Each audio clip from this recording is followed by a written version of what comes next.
Hello and welcome to Decision NYC with Ben Max. I'm Ben Max, your host and the executive editor of Gotham Gazette. The 2021 New York City election season is well underway, and it's poised to be the most significant municipal election in decades. All of city government is on the ballot, and because so few incumbents are eligible to run for their current seats due to term limits, New Yorkers are electing many new office holders and the next roster of leadership for our city. There will be a new mayor of New York City elected here in 2021, as well as a new city controller, several new borough presidents, and many new city council members. And that's not all. A number of incumbents are eligible for and seeking re-election to their current seats, including the city's public advocate. There's a very crowded and competitive race for Manhattan district attorney, and still more. Party primaries are set for June, and the general election in the fall will culminate on November 2nd. It's the first full set of municipal elections that will feature both early voting and the new ranked choice voting system. Ranked choice voting only applies to party primaries and special elections, and we'll have a separate show just on ranked choice voting. The city election cycle would be of enormous importance under more usual circumstances, but it's obviously unfolding in a terrible time for New York City amid the crisis of the COVID-19 pandemic. The new wave of city leadership will quite clearly make or break the city's recovery from the devastation of the pandemic and its many impacts on health, families, jobs, education, housing, and much more. It's also important to note that New York City faced several crises even before the pandemic, and several of those have only worsened. So it's an important time of choosing here in New York City, and we're pleased to bring you a new series of interviews with the candidates for mayor, public advocate, controller, borough president, district attorney, and eventually we'll have some debates, including for the city council. These one-on-one conversations will help you to get to know the candidates better, learn about their resumes, their vision, what they want to do for the future of New York City. We hope this and other interviews are helpful to you as you sort through your many choices and make informed decisions when it's time to vote. So today's interview, joining me now by Zoom, is Cleopatra Fitzgerald, a Democratic candidate for mayor of New York City. Cleopatra, thanks for joining me. Good morning. It's a pleasure. It's very happy to be here. Very good. So tell us a little bit about yourself, who you are, your background. I was born and raised in Manhattan. I attended Hunter College and I graduated from Harlem, from the City College of New York in political science. And it taught me a lot because I have a lot of years doing research and I know about the system, both internationally and locally. And also the sectors and the departments and the agencies. Each and every one of them I have studied. And also the school system, how it is broken. And also each department, how it has been broken and needs repair. And say a little bit more about your professional work, what you've done. I was offered an internship by a judge when I was in college. I have attended political events, and my passion since I was 18 was political science. I attended events, went to the clubs, in Democratic clubs, and also Republicans.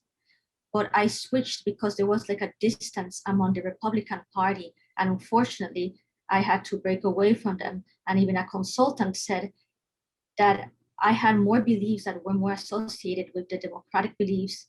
And what I did not like was that he said about activism, that not say that I'm an activist, because activists are nobody.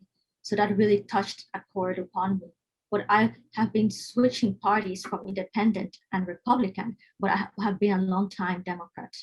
And so say a little bit more about that political ideology or shifts in your politics. What is it that has frustrated you about one party or the other and gotten you to land where you're at now? That's a great question. Each party has their own ideologies like religion, and one can, from each one, learn something. But what happened is the persons inside that system, if they do not make the person feel alienated with them, if they're rude, if they insult others within the group. So that is why, because there were a lot of professors that were also Democrat and Republican, but sometimes their beliefs were not attuned to the students, and sometimes they did not want the students to write things that I believe that like politics should be left out of the classrooms if it's going to interfere with education of the children. You said you've studied city government a lot. You've seen what's broken, what's working, what's not working. Give us a few examples. Okay, for example, all those years that I have doing research, I have learned about the frauds, the corruptions, and that is why the systems are being in disrepair, because the higher ups in power, they want to stay for many years, but they don't want to fix the problems. Either they're being bribed, they have access to money, to power, to prestige, but they are darkened by the bad intentions of the alliances. For example, foreign interference. When this country is, for example, different countries have different policies and laws, but we must understand that here it is a democratic republican, is based on democratic principles and values, and we must not bend down to other powers when this is supposed to be liberty. For example, everyone knows that Siri, Alexa, and other surveillance are constantly monitoring the persons inside the houses. And that system is supposed not to be interfering about the private life. Anything that has a screen can see you. For example, the light bulbs, the radios, the cameras, the heaters, and then persons online know everything about you because you're being filmed every time. So let's hear a little bit about your mayoral platform. What would you do if you were mayor about some of the issues you just mentioned to start, but then other things if you want to mention some of the key pillars of what you're running on? I will begin with education in the schools, with homelessness, with reforming the police, but not only reforming the police. There have been a lot of suicides in police. We have to see if also they're being emasculated by the laws that they cannot fully protect the people, but also there's police brutality. We see millions of horrible cases.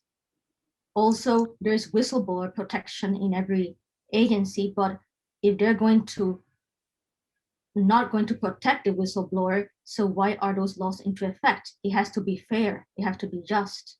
What needs to change in the city's education system? If you're mayor, you have a lot of power with mayoral control of schools. What would be some of the changes you would make? First, the curriculum.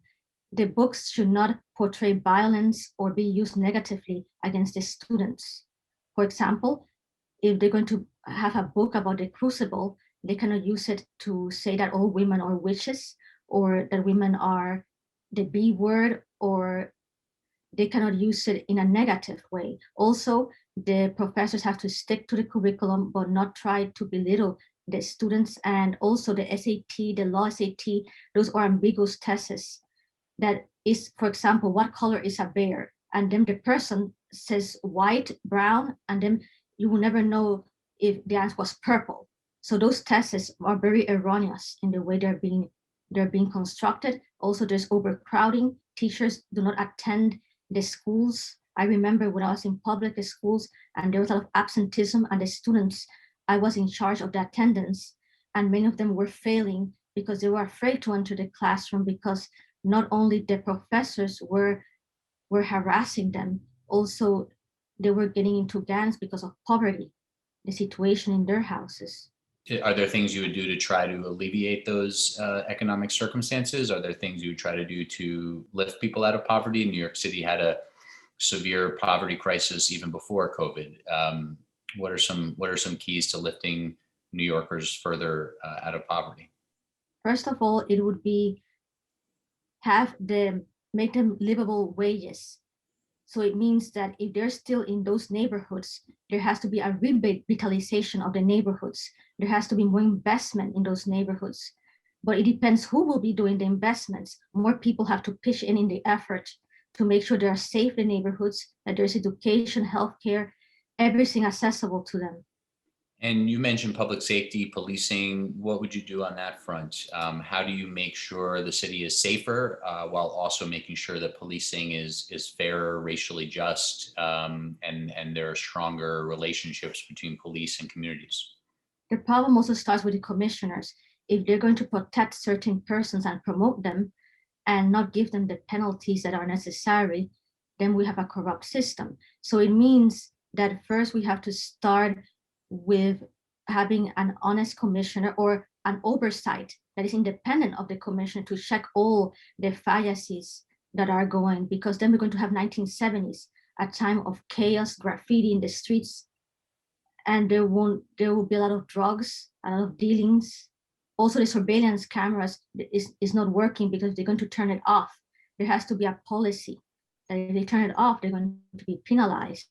And what about the police force in terms of how policing is done in the city? Are there ways you would change things? Do you think the police force needs to be returned to, a more sort of aggressive approach to what has been called broken windows policing? Do you think it's much more about building better relationships? Do you think it's about homing in on the perpetrators of violent crime? Do you think the police force should be enlarged, shrunk? What are some of your thoughts on managing the police department? I do not believe in extremities. For example, I do not believe in taking out all the police, and I do not believe also in putting them as dictators on the streets. There has to be a neutral way, but if they have befriended the community, that is also bad, because then they can infiltrate the criminals and join them. So I believe that it has to be the police. Like I said before, there has to be an oversight, and also the surveillance camera on the streets to see what are they doing. Also the tactics. You cannot pepper spray a 9-year-old girl. You cannot arrest children in that manner. There has to be an intermediary, someone, but not handcuffing and frightening children. Let's talk about a couple of other important issues facing the city, housing and transit. Let's start with housing. The city before COVID faced a very serious affordable housing crunch. It's not totally clear what the new lay of the land will look like as the city hopefully comes out of this crisis, but there's a lot to be seen in terms of what the recovery looks like. What's your approach to housing, affordable housing development in the city? Are you someone who believes the city needs to really try to develop a lot more new housing? Are you someone who wants to sort of not have too much rampant development, somewhere in between? What's your philosophy on housing and housing development in the city? Well, the vacancy, they have to find zones that are vacant for affordable housing, but also do not bend down to also the luxury developers, because at the end, it's all about money. It's about funding. For example, the developers and the construction takes a lot of money, and the developers want money. So they have to have like a profit out of all this. But it is also at the expense of the poor people. So we have to make sure that every zoning, the zoning laws, the zoning policies, and also the neighborhood, how the vicinity feels about it. And if the persons that are there in affordable housing, do they really like the zone? Do they feel comfortable there? So perhaps we could do a survey, we could assess it, we could speak to a lot of persons, specialists, to see what is the best outcome, because a lot of people have throughout administrations talk a lot about it, and it has remained the same. The Blasio set out plans, and it was a waste. In a way, it was a waste of money. Are there areas of the city that you think could really use a lot more housing development? There's been a lot of talk that Mayor de Blasio's administration has done some upzonings, but several of them have really only been concentrated in lower income communities of color, like East New York, East Harlem, parts of the Bronx, and so on. And that, there's a real debate happening over whether there should be a pursuit of some more upzonings in whiter, wealthier neighborhoods. What do you think about that? I agree to some extent, because if you build affordable housing in the places where it is decaying, there will be the same poverty, the same crimes, and they cannot get out. Their children will be in the same criminal activities and drug infested places. So I believe, like, for example, I receive a lot of letters from Battery Park of people saying that they want to maintain their apartments. And Battery Park zone, it seems like a pleasant environment for them to be in. So for example, if we could include them in more, for example, the homeless, they place them in hotels, or they could construct luxury places exactly for the persons that have low income. Let's talk about transit. Are there things, the city's buses are notoriously slow. There's been a little bit of progress on that front, seemingly with the introduction of a few busways where car traffic is limited on certain corridors. There's been certain efforts to increase the number of bus lanes that are painted across the city.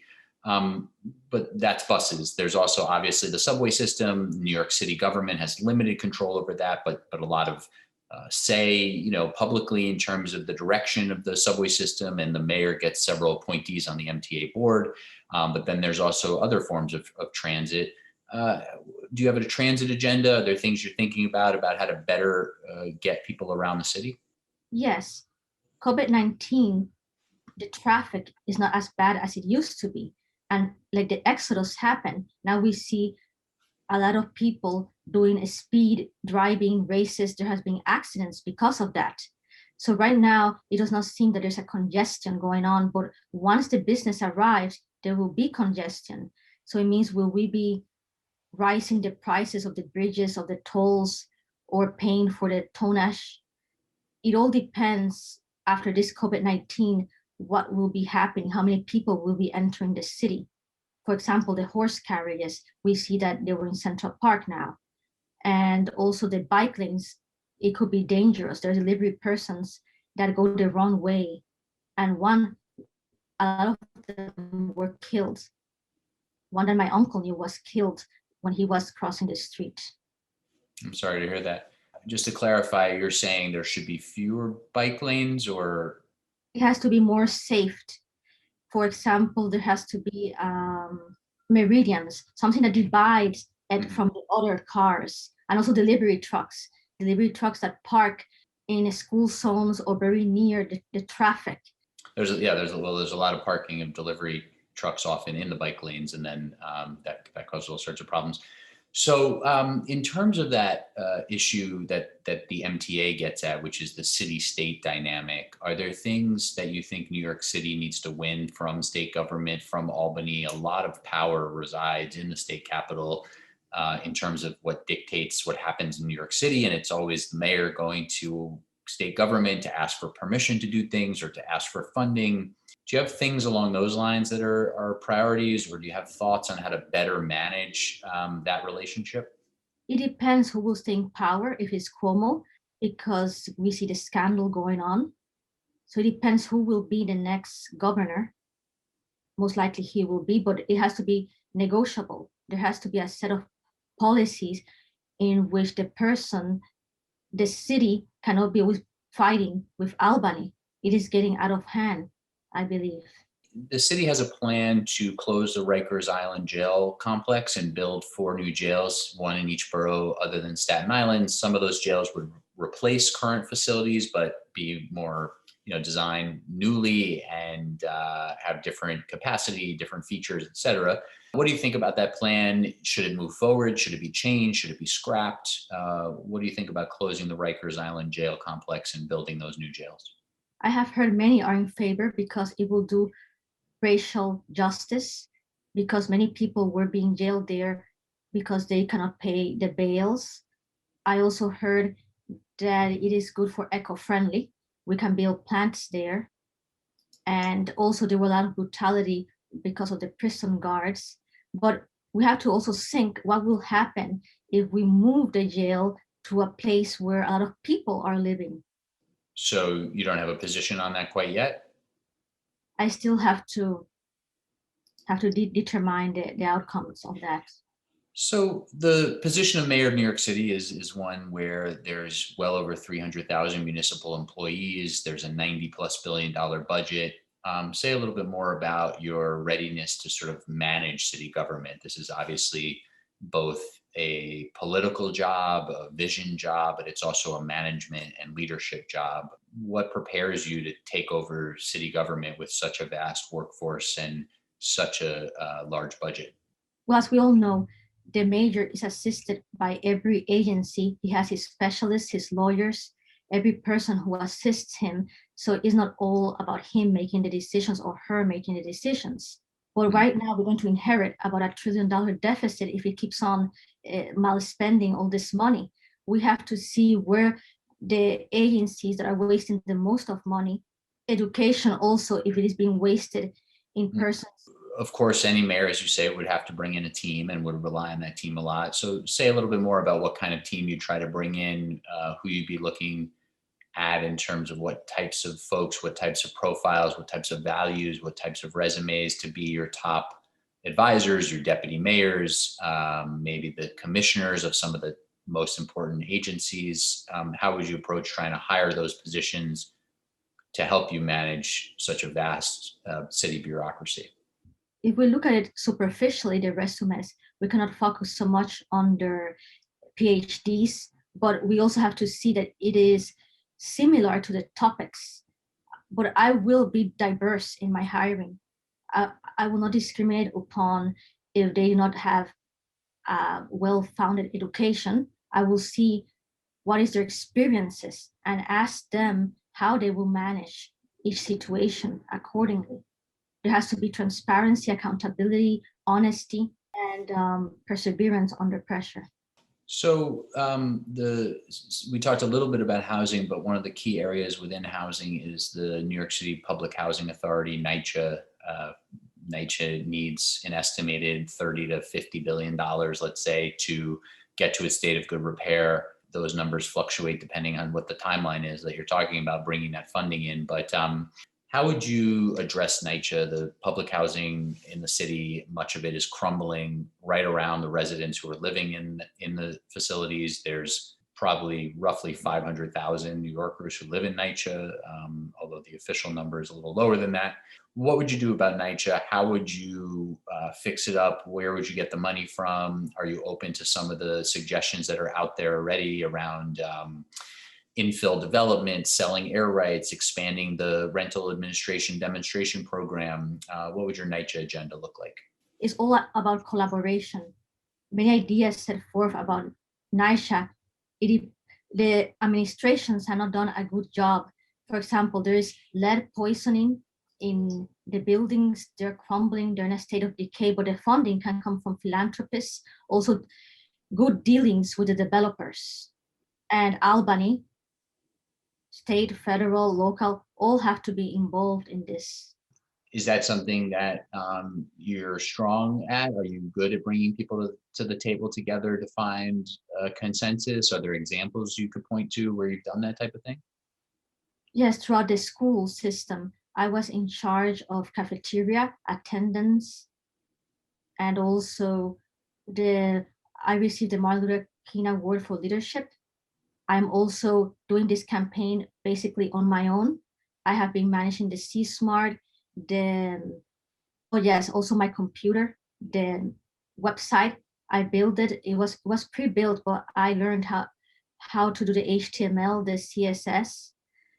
While all these politicians have many years and they have thousands of people helping them, I have minimal help. Mm-hmm. I have been doing this. All this is new to me. How do you think about bringing the city's economy back? What are some of the keys to that, do you think? What's the mayor's role in that? Are there ways, if you were mayor, you would help small businesses? Are there ways, if you were mayor, you would work with the larger corporations? Are there things you would try to do about revitalizing tourism? How do you think about the city's economic revival and what the role of the mayor should be? Tourism right now is very bad because of the COVID-19. So first of all, we have to do tourism, finance, hospitals, bring the businesses back, the gangs out. And are there ways that you would support small businesses? The main problem is the high rents. Decrease the rents, let them not pay. For example, there was a lot of relief when you go to the IRS, you see how they assisted the small businesses, and also the evictions, how they stopped some people from being evicted. So one of the big crises that the city faces is the threats of climate change, rising sea levels. The city is obviously has many, many miles, hundreds of miles of coastline. We saw in Superstorm Sandy some of the vulnerability. How do we make the city more resilient? Should the city be more focused on this? Should the city be encouraging people to retreat from the coastline? Should there be major infrastructure projects that are sped up? How would you try to secure the city better for a more resilient future? We can see NASA how the technology can help see the gas emissions and how everything is being affected by climate change. Also the stormwater, the emergency management. Mhm. But I believe also the outages. What is happening with the outages is that we're not prepared for those every time it happens. Right. So we have to fix those. We're in our last couple of minutes here. I want to talk to you a little bit more about the mayor whose term is finishing up and who those in the field are vying to succeed, Mayor Bill de Blasio. What's your assessment of his record? A lot of people criticize him because there's a lot of things that he has been doing that also is his failure, but also there are other antagonistic forces that we may not know of. For example, mayor can promise many things, but once they get in office, they see that they cannot fulfill those promises. It can be lack of resources, lack of funding, lack of support, or that each person's like a check and balance. So I believe that when we see the history of every mayor, there will be the critics and there will be also positives. Mhm. It depends on the era, the experiences, the culture, their belief, their viewpoints. And overall, do you have a letter grade that you would give him if you were assessing his tenure? I will not like to do that in public because I believe then it will be negatively assessing a person. Okay. So, in our last minute or so here, are there people in politics that you would point to that are role models for you? You don't necessarily have to agree with them 100% of the time, but people that you consider strong role models, elected officials, advocates, just people in politics that you would point voters to say, you know, I look up to these people. I think they've done a lot of good work. These are my kind of people in politics. I like Gandhi because he did peace and nonviolence he brought to the world. And by his actions, he showed that things could be done in a peaceful manner and not violent, not aggression. Because what is happening now is with all these clashes, we see there's a lot of hatred, a lot of ignorance, a lot of maliciousness, and a lot of greed for the money and greed for power. Mhm. And I also respect Martin Luther King legacy. And I believe that there are some good leaders out there, but there's also, like I said before, the negative and the positive effects. And just lastly, is there a New York politician that you've supported recently that you would name for people that just to give a sense of your politics a little bit more? I have voted in both lines. I'm a swing voter, but right now I am committed to democratic ideals. Okay. Cleopatra Fitzgerald is a Democratic candidate for mayor of New York City. Thanks so much for joining me. Thank you. It's a pleasure. And thank you for watching Decision NYC with Ben Max. Key decisions for New York City voters are coming up in the June primaries and the fall general election. There's a lot on the line for all of us and the future of New York City. I hope this conversation and others are helpful to you. I'm Ben Max. See you next time.